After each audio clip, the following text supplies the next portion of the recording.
Nabi SAW menyampaikan pesan terakhir kepada sahabat Abu Dzar Al-Ghifari ini, wakhlisil amala fa innan naqida basir. Ikhlaslah engkau dalam beramal. Kenapa?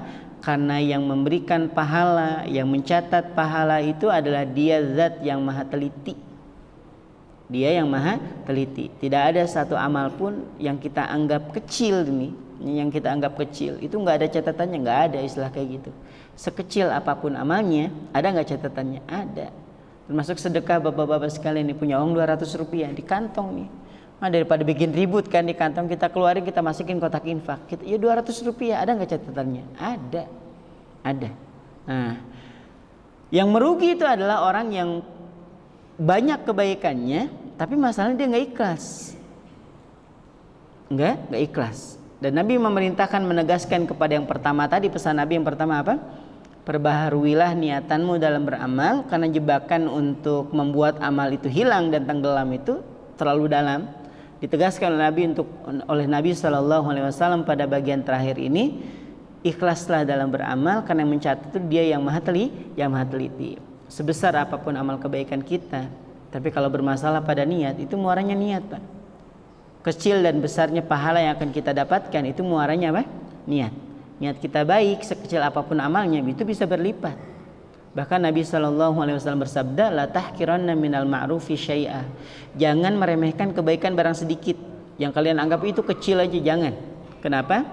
Hatta antalqu akhaka biwajhin talqin, bahkan hanya untuk sekedar memasang wajah ceria di hadapan saudara kalian, jangan pernah diremehin. Kenapa? Ada pahalanya. Ada catatan kebaikannya. Tapi catatannya tadi ikhlas apapun itu. Nah, kita datang ke tempat ini, ya Allah, hamba ikhlas nih duduk-duduk di majelis ilmu. Nah, mudah-mudahan nanti di akhirat tempat duduk jamaah sekalian ini akan menjadi saksi kebaikan di hadapan Allah, sebagaimana yang Allah Subhanahu wa taala sampaikan ketika Nabi menyampaikan di hadapan sahabat, yauma idzin tuhadditsu akhbaraha, pada hari di mana bumi itu akan bercerita. Sahabat pucat pasi nih, Pak. Mukanya berubah ketika mendengarkan ayat ini. Kenapa? Karena sampai saat itu sahabat belum pernah mendengar bumi itu bercerita. Jangankan dulu, kita nih yang konon katanya teknologinya maju, ada nggak yang pernah dengar bumi ngomong? Nggak ada, Pak. Bisa kebayang ya, Bapak mau tahajud nih, gelar sejadah, buminya ngomong, cie tahajud. Jadi nggak tahajud? Saya yakin gulung tikar itu nanti aja besok ya gitu, ini buminya sentimen betul gitu ya. Karena sampai hari ini kita nggak pernah dengar bumi itu bercerita. Nah, sahabat juga sama, pucat pasi ketika mendengarkan ayat ini pada hari di mana bumi akan bercerita. Lalu Nabi nanya ke sahabat, tahu nggak kalian apa yang akan diceritakan oleh bumi?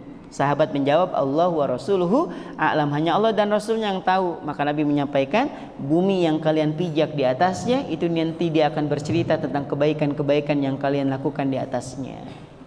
Ya, bumi yang kita anggap benda mati hari ini, bumi yang kita udah belajar lah di kampus dulu atau di saat-saat SMA dulu, bumi itu benda mati, tapi dia nanti akan bercerita di hadapan Allah tentang apa?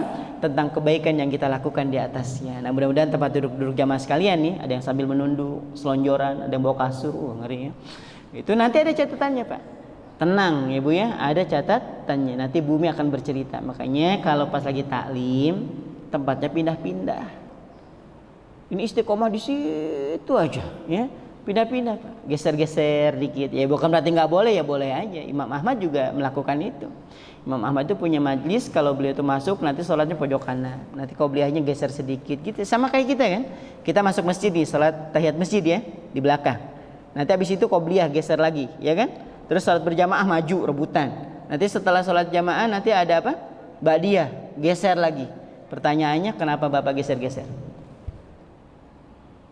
Jujur aja jujur. Kenapa Bapak geser-geser?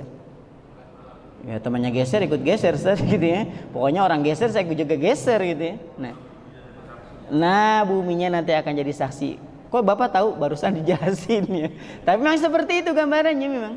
Jadi kenapa kita itu geser-geser pas lagi sholat gitu ya? Sholat qobliyahnya di mana, ba'diyahnya di mana? Itu filosofinya tadi. Karena bumi tempat Bapak-bapak sekalian sholat, duduk di majelis ilmu, dia akan bercerita. Tapi gesernya bukan pas lagi taklim geser, jangan. Tapi sholat jalan-jalan ya. Sholat rakaat pertama di sini, rakaat kedua di samping. Itu model namanya ya. Aneh. Nah, baik, mungkin ini yang bisa disampaikan, mudah-mudahan memberikan manfaat buat kita semuanya, dan kita berdoa mudah-mudahan Allah memberikan taufik kepada kita semuanya sehingga kita mudah dalam melakukan amal-amal kebaikan. Allah bahagiakan kedua orang tua kita, baik yang masih hidup ataupun yang sudah meninggal. Allah berikan kita pasangan hidup yang baik, Allah berikan keturunan yang soleh dan solehah yang mampu menjadi penyejuk mata dan penentram batin. Amin ya rabbal alamin. Kurang lebihnya mohon dimaafkan. Aku qouli hadza. Wassalamualaikum warahmatullahi wabarakatuh.